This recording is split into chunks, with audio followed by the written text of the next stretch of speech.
नमस्कार दोस्तों, आज की बात बॉलीवुड की एक ऐसी चर्चित लव स्टोरी की जो कभी अपने अंजाम तक नहीं पहुंच पाई थी।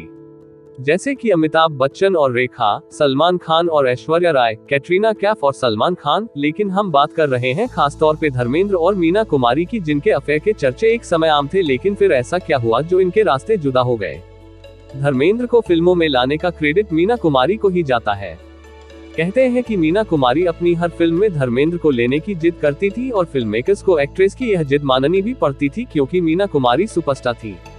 धर्मेंद्र और मीना कुमारी ने कई फिल्मों में साथ साथ काम किया था। इनमें मैं भी लड़की हूँ, पूर्णिमा, काजल, फूल और पत्थर, मंझली दीदी, बहारों की मंजिल आदि शामिल थी। इस बीच धर्मेंद्र और मीना कुमारी के बीच नजदीकियां बढ़ने लगी थी और जल्द ही इनके अफेयर के चर्चे भी आम हो गए थे।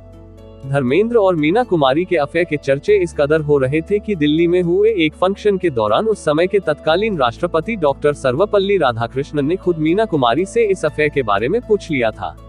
धर्मेंद्र और मीना कुमारी की लाइफ में सब कुछ ठीक चल रहा था, लेकिन तभी ऐसा कुछ हुआ जिसने मीना कुमारी की रातों की नींद और दिन का चैन छीन लिया।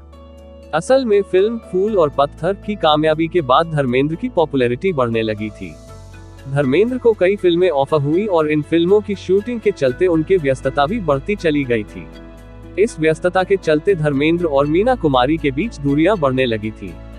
धीरे धीरे इनका रिश्ता टूटने की कगार पर पहुंच गया था। इस बीच बताया जाता है कि मीना कुमारी की तबीयत खराब हुई, लेकिन धर्मेंद्र ने उनका हाल चाल भी नहीं पूछा था। कहते हैं इसके बाद ही ब्रेकअप पर मुहर लग गई थी। उन दोनों के ब्रेकअप के बाद फिल्म लव एंड गॉड की पार्टी में इनका आमना सामना हुआ था, लेकिन दोनों के बीच कोई बातचीत नहीं हुई थी।